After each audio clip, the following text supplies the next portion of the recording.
I'll never forget the night my dad told me this story. He said it with such a grave tone, as if he were reciting a truth that would haunt me forever, and trust me, it did. I had always heard whispers about that old museum, but never gave it much thought until my dad, in his usual casual way, dropped the tale that sent a chill deep into my bones. "Son," he started, leaning forward in his worn-out armchair, "there's a story about a kid who went to the museum. It's not the kind of story you hear often, and it's one that will make you think twice about anything you touch again." I was sitting on the edge of my seat, expecting some typical ghost story. But the way he spoke, it wasn't like the usual horror tales. He spoke like it was real. And when he finished, I couldn't shake it from my mind. In fact, I couldn't help but share it with others. You might wish I hadn't. It was the fall of 1989 when a college student named Mark decided to visit the Whitmore Museum of History, a place notorious for its ancient artifacts, each one holding untold secrets. It wasn't a well-known museum, but it had a reputation for being steeped in mystery.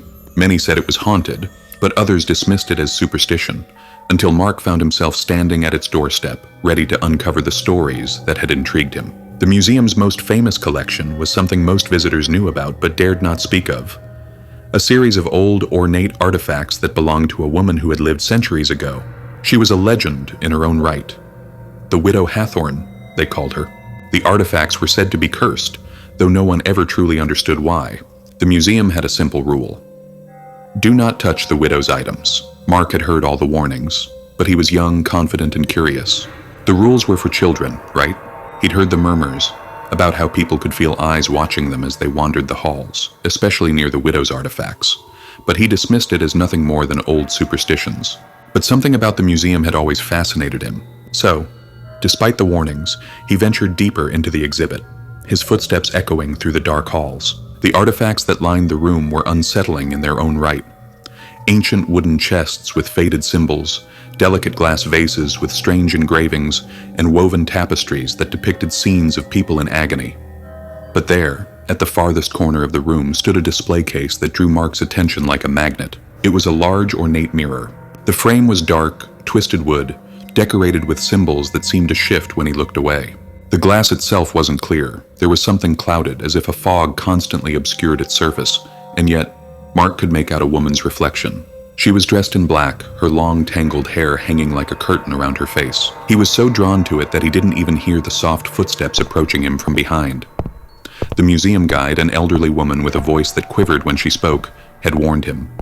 "Do not touch it, boy. Do not even look too long. The widow does not like to be disturbed." But Mark, in his arrogance and youthful defiance, smirked and looked at the guide with a dismissive laugh. "It's just a mirror. It's not real," he said, brushing her off. He reached out to touch the mirror's frame. The moment his fingers made contact with the cold, smooth surface, the room seemed to shift. The temperature dropped, a chill crawling up his spine. At first nothing happened, no sudden change, no ghostly apparitions. But then, with a sickeningly quiet click, his hand was stuck. Like glue, his fingers fused to the wood.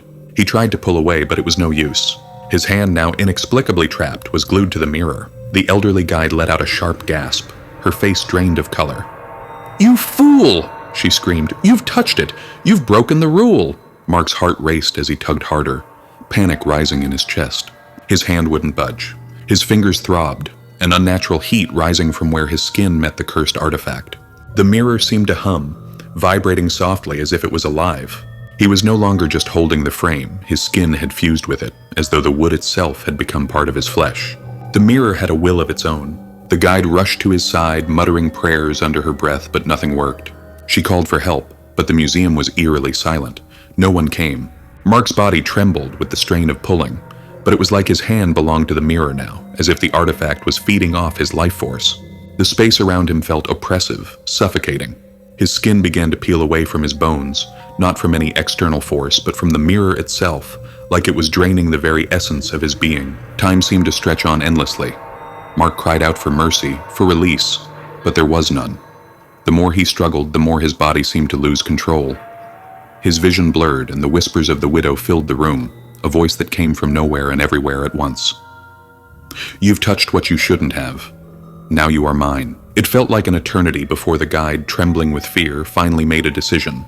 She ran to a nearby display and grabbed a ceremonial knife, an old jagged blade that had once belonged to the widow herself.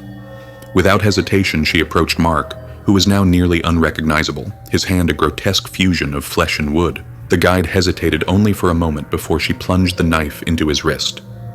Mark's scream was deafening, echoing through the museum like a tortured soul. But it didn't stop there. The mirror, the artifact, still wouldn't let go.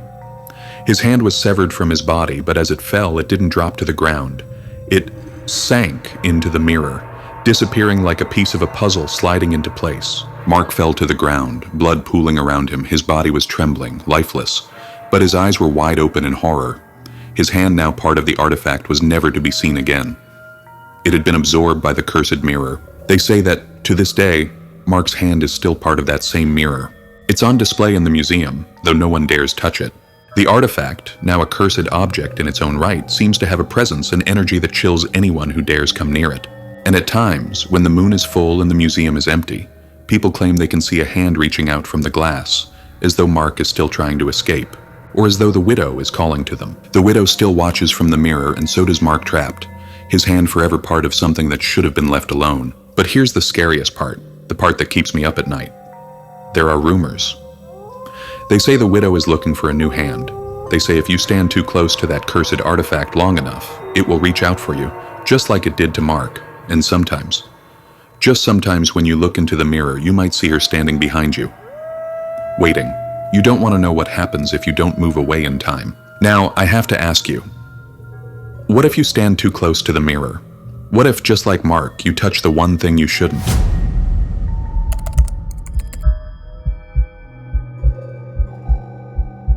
Some places are forgotten for a reason, not by time, but by terror.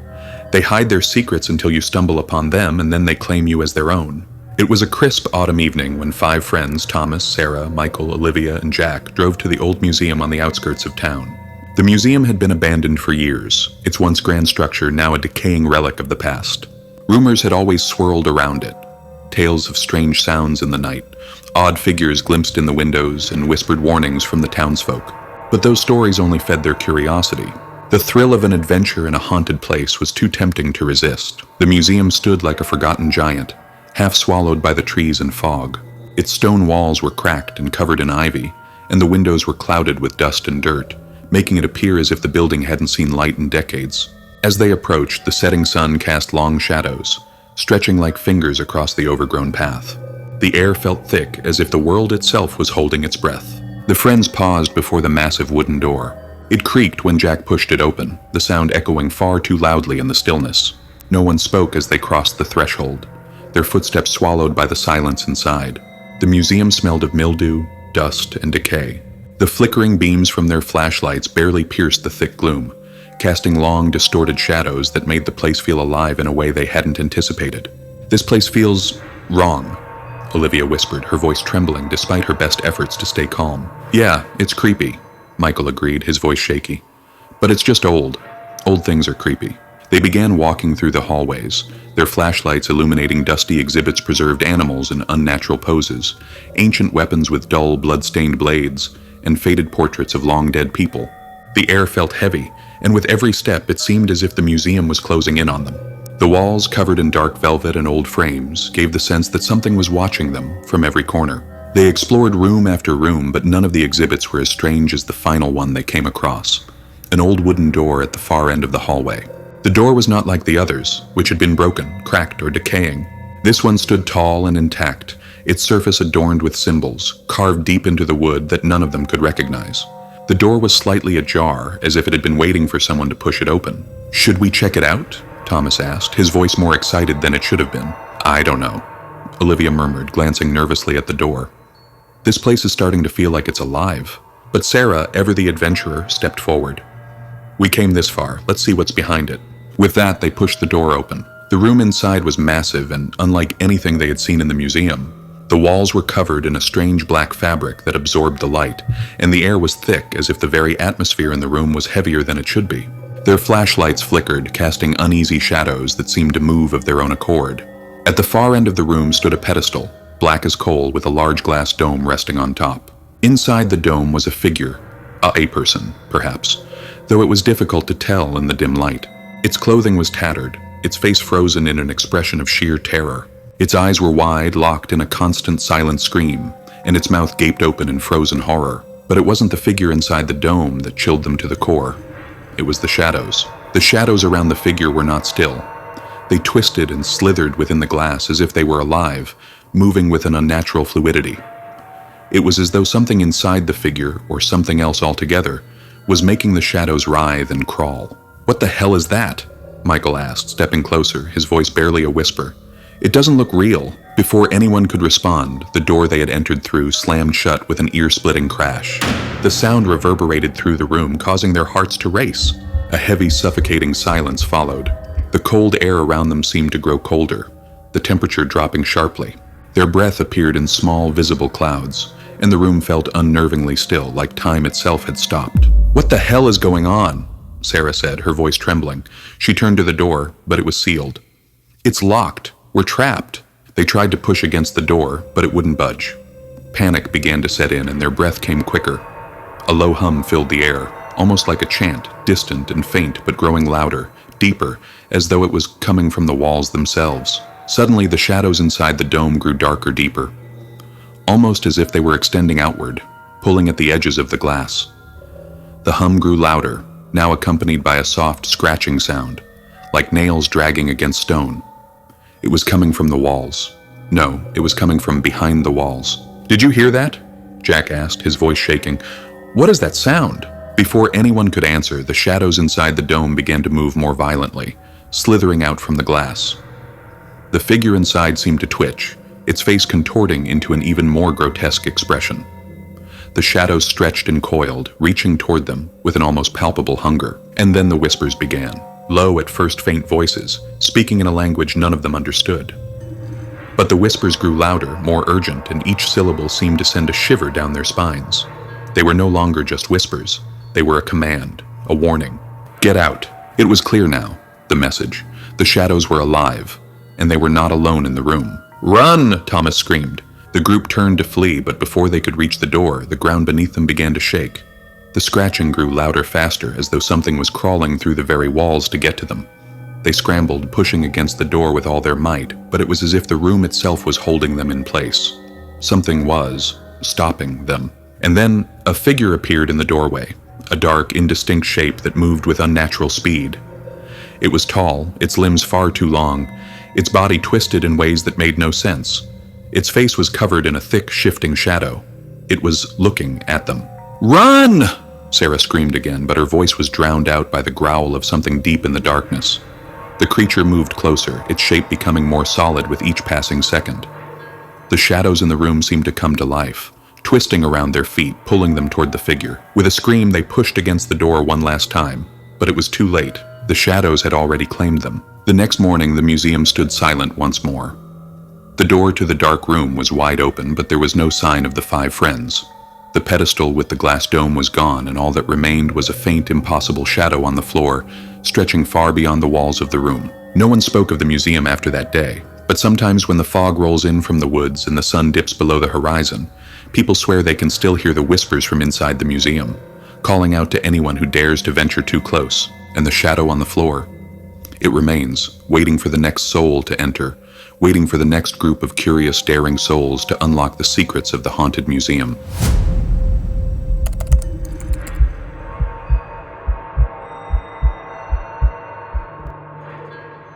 When Mr. Graves first told us about the accursed mountain, I didn't think much of it. He had a way of weaving stories, and we were just a bunch of high school students on an excursion, eager to see the ruins and learn about history. We had heard the local tales of gods and cursed caves, but I assumed it was all just folklore. But everything changed the day Ryan entered the cave. It started like any other school trip. The mountain was breathtaking, its jagged peaks towered above us, shrouded in mist, making it look like something out of an ancient myth. The air was thick with the smell of pine, and the ground beneath our boots felt ancient. The ruins we came to see were strange weathered stones carved with symbols that no one could decipher. The one thing Mr. Graves kept repeating was the warning about the cave. He said it was where the ancient gods had once taken their sacrifices. The villagers below spoke of women who had lived in the shadow of the mountain for centuries. Their faces were marked with age, their eyes sunken, but they claimed to know the secrets of the gods, and they spoke of a cave deep within the mountain. No one was supposed to go near it. It was said that whoever entered would never return the same, their soul trapped forever by the gods who ruled that place. And yet, as much as we heard the warnings, none of us really understood the danger. Ryan, of course, was the first to wander toward it. I remember it clearly. As we approached the mouth of the cave, an old woman, her face hidden beneath a thick veil of gray hair, stood just outside. Her eyes were like pits, dark and hollow, but there was a strange vitality about her, a force that made my heart race. She didn't speak, but her presence felt heavy, like a storm about to break. Ryan, as always, wasn't one to follow the rules. He looked back at us with that familiar grin, a defiant look in his eyes. "It's just a cave. Come on, what's the worst that could happen?" He didn't wait for any response. With a casual glance at Mr. Graves, he stepped toward the entrance. "Ryan, no!" I shouted, but it was too late. His foot crossed the threshold of the cave, and the moment it did, the air around us seemed to shift. The ground trembled beneath our feet, and an unsettling quiet filled the space. My heart skipped a beat, and I saw the old woman watching intently, her gaze locked on Ryan. He took another step, and then another. But something strange happened. His body froze mid-step. His foot, which had been moving, became stuck. It was as if the earth had reached up and gripped him, binding him to the spot. "Ryan!" I yelled, rushing toward him. But it was no use. His foot, now fully inside the cave, was anchored. He struggled, his face twisted in confusion and fear, but the more he tried to pull away, the more his body was dragged in. His expression shifted from panic to pure terror as his other foot began to move toward the cave entrance as well. In that moment, everything seemed to stop. His body was yanked further in, but his arms shot out, desperate to cling to anything, to keep him from being swallowed by the dark. One of his hands reached for the edge of the cave, but as we rushed forward, trying to grab hold of him, it was as if the very air itself was pulling him away. Ryan's body was dragged out of our reach. We could hear his cries, his voice growing fainter and fainter until silence him. We stood there, frozen, staring into the gaping maw of the cave. The shadows inside seemed to whisper, the darkness shifting as if it were alive. The old woman was gone, vanished as if she had never been there in the first place. We were left in a paralyzing stillness, unsure of what to do. Then, to our horror, we heard a voice soft and trembling. It was Ryan's, though distorted, as if something else was speaking through him. "Help me, please. I can't escape." It was then that we noticed something even more chilling. A sound, low and grinding, as if the mountain itself were shifting. From the cave, a figure emerged. The same old woman, her face even more gaunt than before, appeared at the entrance. She was holding something in her hands, an old gnarled staff, and in the other a small hollowed-out bowl. She approached Ryan, who was now standing completely still, his face pale, his eyes glazed over. "You shouldn't have entered," she said, her voice as cold as the mountain air. "But pity." Her gaze softened just for a moment. "I will offer you a choice." Ryan blinked, his lips trembling. What choice?" The old woman's eyes darkened. "You must give something of yourself or remain here forever." Ryan gasped. What do you mean?" She pointed at him, her finger trembling. "You will sacrifice something irreplaceable. You may keep your life, but only at a cost, your left ear, or your left foot." Ryan didn't understand. His voice trembled as he asked, "What do you mean? What will happen if I don't?" "Then you will stay with us," she whispered, her voice sinking into the wind. "Forever." He trembled, looking at the dark expanse of the cave. I can't. Please, I can't." The woman's gaze remained steady, unwavering. "Choose, child. You cannot remain whole. You belong to the gods now." Ryan looked at us, his eyes wide, his body shaking. For a moment, it seemed like he might choose neither. He might resist. But then, in a final, desperate moment, he made his decision. He collapsed to his knees and looked at the woman. "Take my left ear, please." Without another word, she lifted the bowl and pulled from it a sharp, ancient knife. In a fluid motion, she severed his left ear. The pain was unbearable, but the moment it was done, Ryan let out a guttural cry, the sound echoing through the cave. The woman did not flinch, did not speak. But something happened then. The cave seemed to breathe. The ground shifted again, and with it, Ryan was freed. The mountain had released its grip, but at a cost. He stumbled back, his hands pressed to the side of his head where the ear had once been. He looked different. His face was pale, his eyes hollow, but it was the absence that lingered. The empty space where his ear had once been, like a missing piece of his soul. The old woman was gone again, vanishing into the shadows of the cave, and for a moment Ryan was left standing there, disoriented. We rushed to him, but something had changed. He wasn't the same. His movements were sluggish, and when he spoke, his voice was raspy. I couldn't stay. Not like them. His words trailed off, and we didn't know what he meant. But what we didn't know then, what we never could have understood, was that Ryan had been marked. The villagers later told us that the cave's curse was never truly lifted. That night, when we returned to the village, they shared the final part of the tale, the one no one ever spoke of. The gods took more than just the souls of their sacrifices. They took pieces of them. That's why, to this day, there's a carving on the wall of the cave, a haunting image of an ear, suspended in the darkness, forever etched into the stone. A warning, a memorial. Ryan was never quite the same again. His once vibrant face had grown older, haunted. He still walks among us, but that piece of him, his ear, was never truly returned. And the last time I saw him, he was standing at the base of the mountain, staring at the entrance to the cave, his eyes distant, as if something was calling him back. As I watched him turn and walk toward the shadows, I couldn't help but wonder.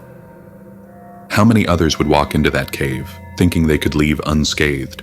Once you enter the mountain's embrace, you are never truly free, and there is no escape.